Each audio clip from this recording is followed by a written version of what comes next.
Ousmane Gawal Diallo, bonjour. Bonjour. Voilà 6 mois, jour pour jour, que les deux leaders du FNDC, Fonike Mengue et Mamadou Biloba, ont été enlevés à Conakry par des hommes en uniforme.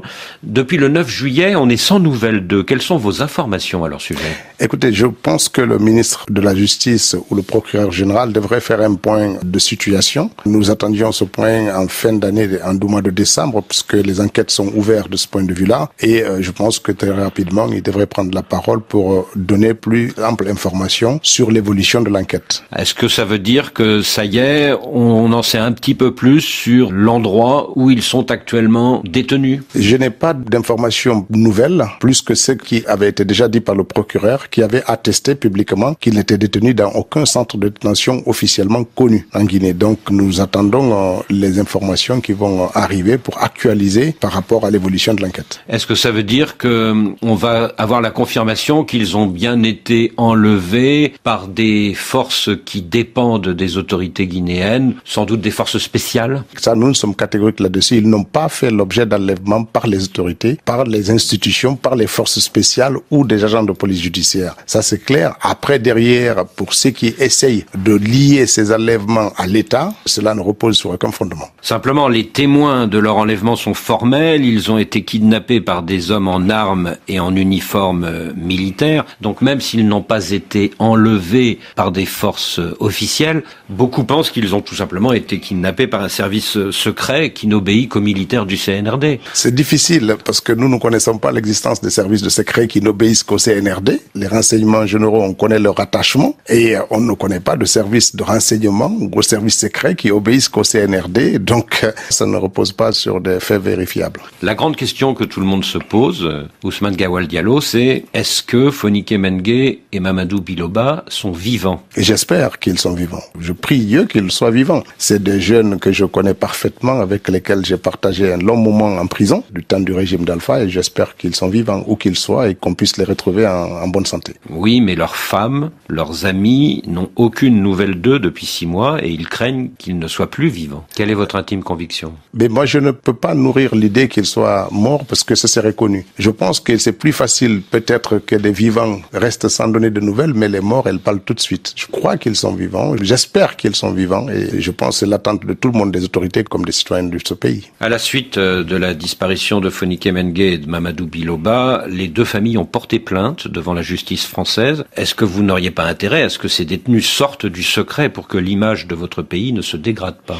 Bien entendu, quand une enquête est suspendue ou qu'elle n'apporte pas les réponses attendues par les gens, c'est quelque chose qui ternit l'image des autorités, et nous faisons tout ce qui est possible pour qu'on les retrouve. Autre sujet très préoccupant pour l'opinion publique guinéenne et internationale, c'est la condamnation ce mardi à 2 ans de prison de l'opposant Aliou Ba pour offense au chef de l'État. La Fondation de l'innovation pour la démocratie, par exemple, que dirige Achille Bembe, dénonce, je cite, la volonté du pouvoir guinéen de faire taire ou de pousser à l'exil toute voix dissidente.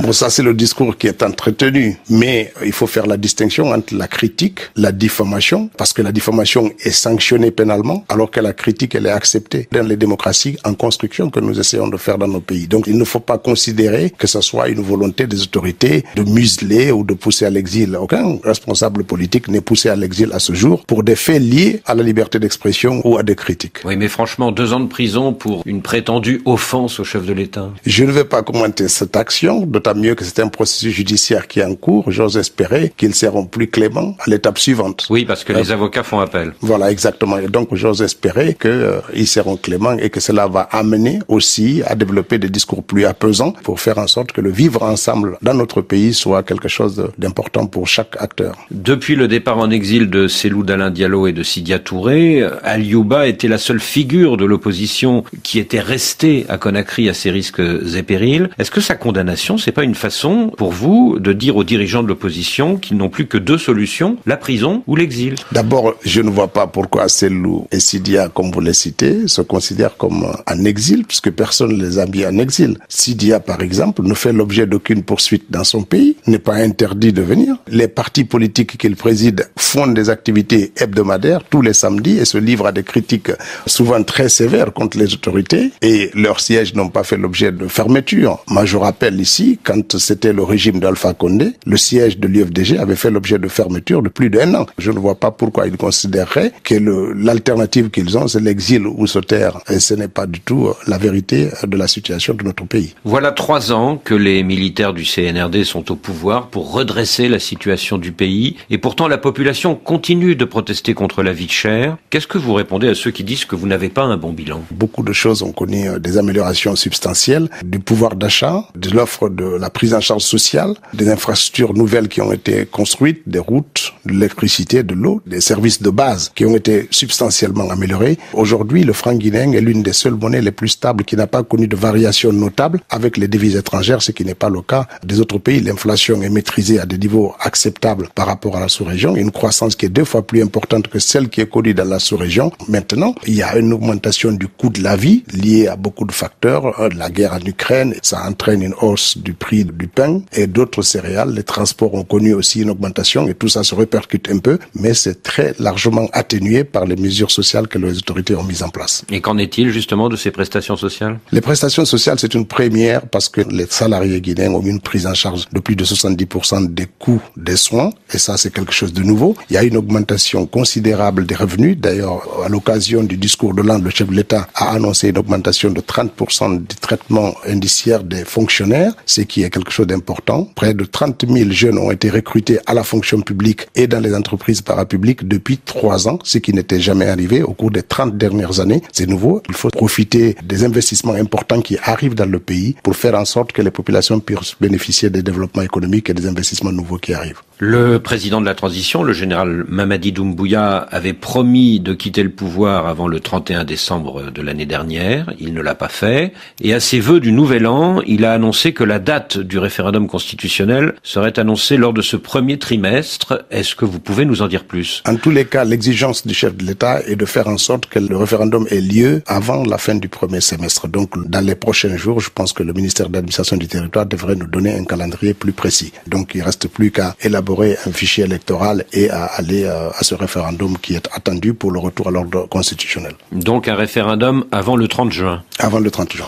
Au mois de mai? Probablement au mois de mai. Et les élections générales? Les élections alors présidentielles qui devraient suivre, je pense, ou les élections législatives ne pourraient peut-être intervenir qu'au début du 4e trimestre, au mois d'octobre. Parce qu'on a une longue période pluvieuse qui n'est pas propice à l'organisation des élections. Je pense qu'il faut compter à partir de septembre-octobre pour les élections suivantes. Élections législatives ou présidentielles?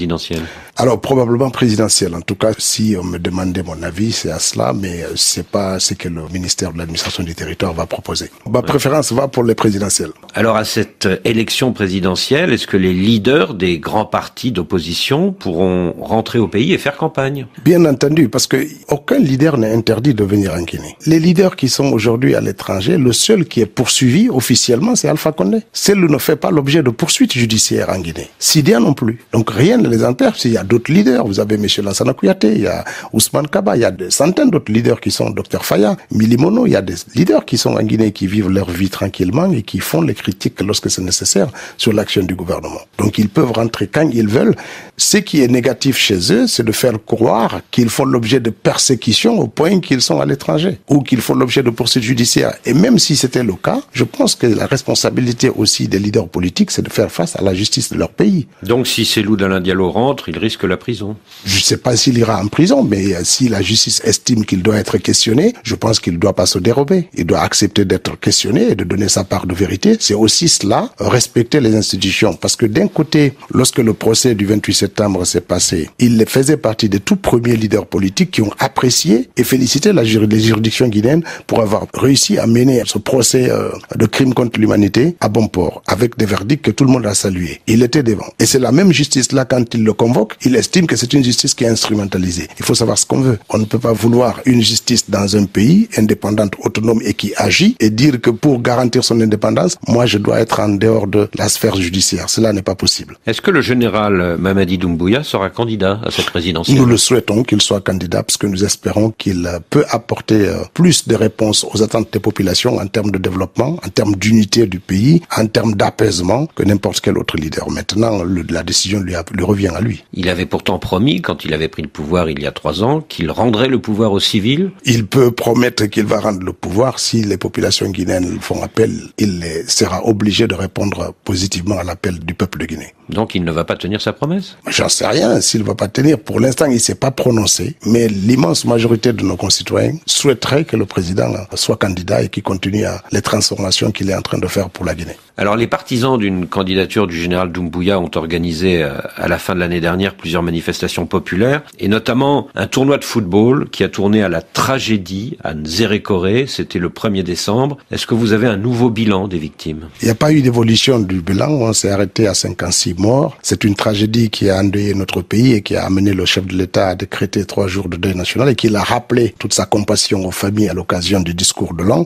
Et ce type de drame, malheureusement, ça peut arriver à l'occasion des événements populaires lorsque les dispositions suffisantes ne sont pas prises ou lorsque simplement l'accident arrive. Donc là, c'est un drame, malheureusement, lié à un défaut d'arbitrage et puis probablement au fait que l'endroit n'était pas approprié. C'est un stade, il y avait une seule sortie. Il y avait très peu d'agents de force de sécurité aussi pour faire face à tout ça. Donc il y a des enseignements à tirer de ce drame-là pour faire en sorte que ça se répète pas dans nos stades. Les organisations locales parlent de 135 morts et 50 disparus. Alors, si des gens estiment qu'il y a plus de victimes que ce que les autorités, aujourd'hui, on a tous les moyens pour publier les noms et les adresses des personnes qu'ils estiment avoir été cachées par les autorités. Ils peuvent le diffuser via Internet et communiquer. Tout ça, c'est de la surenchère qui ne repose sur rien du tout, sauf à créer le doute sur les communications officielles de l'État. Le gouvernement n'a aucun intérêt à cacher le nombre de victimes. Votre collègue ministre de la Justice a annoncé l'ouverture d'enquêtes pour établir les responsabilités dans cette tragédie. Où est-ce qu'on en est?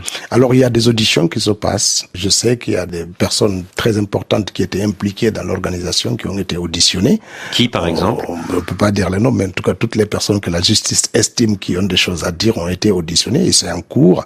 Et puis, il y a une enquête administrative aussi pour savoir un peu toutes les défaillances dans la prise de décision pour l'organisation de tout ça. Tous ces types d'enquêtes, c'est pour nous permettre de tirer des leçons pour mieux faire dans l'avenir parce que c'était pas intentionnel. Personne n'avait l'intention de faire en sorte que le drame ait lieu. Donc vous parlez de 2 enquêtes, hein, une enquête pénale, oui, parce qu'il y a quand même des victimes et une enquête administrative pour comprendre un peu toutes les décisions, comment elles ont fonctionné. Et cette enquête pénale, elle est dirigée par qui? Par les tribunaux, par le procureur de Nzérékoré. Par le procureur de Nzérékoré. C'est la ville où il y a eu le drame, donc c'est localement que les enquêtes se passent. Donc toutes les auditions se font là-bas. Alors vous parlez d'un endroit qui n'était pas approprié, vous parlez de forces de l'ordre qui n'étaient pas assez nombreuses. Est-ce à dire que l'organisation a failli? Probablement, sinon on n'aurait pas un drame. S'il y avait suffisamment de personnes pour canaliser toute la masse qui s'est déferlée dans le stade, on aurait évité peut-être le drame. Et puis le stade n'avait qu'une seule issue. Est-ce qu'il y aura des poursuites judiciaires? Je ne sais pas ce qui va être fait à la suite des enquêtes, mais de toute façon, les autorités ont pris la responsabilité de venir en aide aux familles pour des indemnisations. Bien entendu, des sanctions administratives peuvent être prononcées à l'arrivée parce que des responsabilités doivent être situées. Est-ce que vous ne craignez pas que ce drame ne ternisse la campagne à venir du général Doumbouya? C'était après tout pour défendre sa candidature que ce tournoi de football avait été organisé. Nous avons organisé des centaines de manifestations de réjouissance pour appeler à la candidature du président Doumbouya. Celui-ci a connu un drame. Je ne pense pas que ça puisse ternir l'image de qui que ce soit parce que les drames, ça arrive. Monsieur le ministre, merci. Merci.